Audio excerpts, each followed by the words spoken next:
Welcome to the Two Blokes Chatting radio show on 94.7 The Pulse. Music, interviews, news, and, well, Two Blokes Chatting. Now, here are the two blokes. We are doing the coaches round in the GDFL. The GDFL and Pulse Radio have a wonderful relationship. We want to continue that through the season. We've spoken to four. We're now up to number 5. The Mighty Panthers, multiple premiership player, now coach of the club, Justin Tarr. Good morning to you. Yeah, mate. How you going? Excellent. And I love the fact you just left it long enough to respond that we thought, is he still there? Well done. He did a good job. It is the horror of all things when you're on a radio program, trust me. Justin, you had an interesting end of the footy career, took up coaching, got all excited last pre-season, pulled the rug from underneath you, and you've sat around all year last year twiddling your thumbs thinking, I wonder if I can actually do this coaching thing. Did you nearly talk yourself out of it? No, I actually got a bit more keen for the longer we waited, mate. I'm actually super keen to get into it, and hopefully this season gets underway with no interruptions and we can get stuck in. I have the privilege of running across Tony Dozen fairly regularly these days in my work situation, and every time I see him, his smile gets a little bit broader as someone else seems to come onto the list. I'm tipping, as coach, your situation now looks a lot brighter than it did 12 months ago, as far as your player list goes. Yeah, definitely. We've got a few guys returning to the club, and new recruits are fitting in really well. Good age as well, super fit, so exciting times, mate.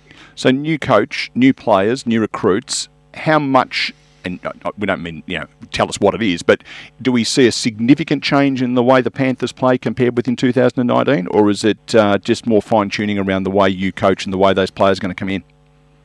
Oh, if I'm brutally honest, we've always tried to play the same way, but we just didn't have the players carry their game plan, so we changed it a little bit. But it'd be similar to what we played for the last 10 years. We know that stacks up in finals, so similar brand from us this year. And to be perfectly honest, those who listen regularly will know my GDFL knowledge is nowhere near as good as Rob's. It's Neil, by the way. So if we, Bellpost Hill missed out on the finals in 2019, as I recall. Any more pressure than there otherwise would be to get them back in, or is it just, do what you can to get to as close as you can? No, I wouldn't say pressure, but I'd say expectation. Yeah. I thought, with our club aim is always, for seniors and reserves premiership every year. So set the bar high, train to a high standard, and hopefully we can get there. Some of the players returning are former teammates of yours, and it's an interesting mix when a teammate, and I reckon you're probably a bit of a knock-around type of lad in your playing days as well. How difficult or easy will it be for you to be now barking instructions to your mates? Well, I'm pretty lucky that I've got a lot of mates there, and it's a respect thing. We can separate footy from the personal side of things, so they're very professional. When it's time to work, we work hard, and time to have fun, we have fun as well. So it was hard at the start, but I think we've got used to each other, and say need to cop a spray, they'll cop a spray, but all in all, it's been pretty good. The pressures of coaching these days have changed quite a bit, particularly for a new coach, and history suggests that the ones who go all right at it are the ones who've got a really good, experienced sounding board on the bench beside them, or even maybe not necessarily on the bench, but someone you can go through to the week, but also a really good mob of assistant coaches. You got the playing group organised, but off ground, the coaching department and your real mentor support. Are you really comfortable with the way that's set up? Yeah, really comfortable. I've got Andrew Aitchison as my assistant coach, who's been around for a long time. Multiple premiership player at Thompson. Assistant coach for the last few years ago as well, and assistant coach at Belmont. So he's a great sounding board for me. Lean on him a lot. Also, Daniel Farrow used to play at Bellpost Hill, a bit of a mentor to me. We talk on the phone often. And obviously, Brent Gergic, who very successful coach for us. I can just call him any time I like if I need to run anything by him. So got a lot of support there if I need it. Yeah, where's Brent's footy taking him now? So he had a year at Geelong in the VFL, but he's not involved in footy at the moment. His son's just started to play and he's really busy with work, so he pops down now and then and have a look, but retired. Okay, so if he just happened to be wandering around the boundary line on a Saturday, would you be tempted to find a seat for him in the box, or you just like the idea of having him to tap into during the week? Yeah, just tap into during the week if I need it, but haven't really as yet. I was assistant to go for 4 years before I took on the senior role, so there's not much day role for anything. But if he sees anything, he'll give me a call during the week and we'll just go through a few things. So we'll have some Panther supporters having a listen to this. Is there one or two of your new recruits, either young fellas coming through or someone you brought in from other clubs, that they should keep an eye out for as the season kicks off? Yep, I'd say Jordan Sable is definitely one from Port Arlington. Been a massive pre-season. Bo Collins come across from Bell Park. He'd be another one. Sam Harmer, who's been with us for a couple of years, hasn't played a game obviously due to COVID. Chris Danielle. Got a few, mate. Very exciting players, and can't wait to see him run out there myself. One of the young fellas that blossomed in 2019, despite the club not having a lot of success, was Luke Mann, who was a regular seconds player, got an opportunity to play a bit of senior footy. And by the end of the season was really consistent for you as a goal kicker. Do you think he's blossomed enough and feeling good about himself that he's going to be part of this new look better outfit?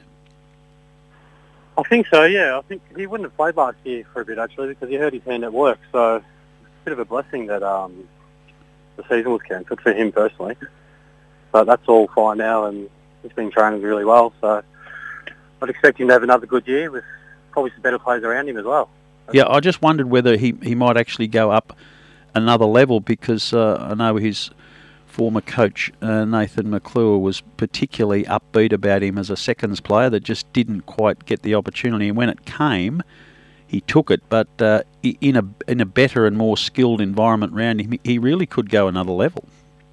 Well, we're all hoping so, but I think being the number one target and probably our only target down forward helped him a little bit, and we should have 5 or 6 dangerous forwards, so he might not get as many opportunities, but he's still got a lot of upside. As you said, he's only played probably 20 senior games, so, and he's still at a good age. He's only 26, so I think his best footy's still ahead of him. It's exciting for us. This stage of the year, there's probably, I would say, at least 9 clubs in the GDFL would expect to be playing finals. I'm putting you in one of those, and I reckon realistically 5 or 6 of them would think they could be premiers. Do you sense enough improvement that you'd be really serious top 3 chances and a chance for the flag? First of all, I think you're spot on with the amount of teams that could play finals and the amount of teams that could think they're contenders. Just by the recruits, and I think it's going to be the most even and best competition that I've seen up there for probably about 15 years in GDFL, I reckon. So it's always going to be very tough. I think Inverleigh obviously going to be hard to beat. Bannockburn, the reigning premiers, Thompson recruited really well. But I guess with us, our aim is top 3, and then if you make top 3, you give yourself the best chance of winning that premiership, mate. So that's the expectation every year, but you know, we've got a lot of hard work to go before. I think if you're a club like North Geelong or Geelong West, you might be a little optimistic based on hope, but because you guys have had such a long, successful run, just the 1 year out of the finals, if you're realistically thinking that you're a chance to finish top 3, I think people have got to take notice of that, because you are really aware of what is required to be there, rather than hoping you can that you can make it. Well, yeah, I'll agree with that, but as I said, there are a lot of good sides. And we've got a decent list, but you know, we've got to play our best footy every week. If we don't, we could quite easily miss the finals as well. It seems to me that's the secret. In a competition that is incredibly even, you just can't afford to have a weekend where you go, you know what, we'll just go around at 90%. You've got to be absolutely switched on every week from the first siren to the last.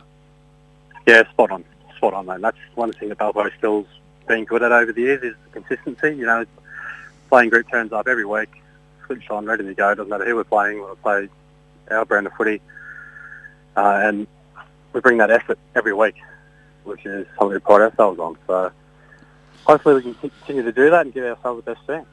Well, Justin, first of all, congratulations on you winning the club's confidence to have the job, and you've now got a really good list around you. So best wishes to you personally and the club across the board that the Panthers can be back in the top 5 again, because I think a strong Belpost Hill certainly means a strong competition. And with all that time to prepare, I imagine you really are chomping at the bit to get amongst it. So good luck, and thank you very much for your time this morning. Coach number 5 from the GDFL to speak to us on Two Blokes Chatting. No worries. Thanks a lot for your support, guys. And he actually means that in terms of sequence, not in terms of importance. You Yes, understand? that's right. You're an equal first. Don't worry about that. Equal first? No worries. I'll take that. Good on you, Justin. Thanks for your time. Bye. Thanks, Justin. Tarr.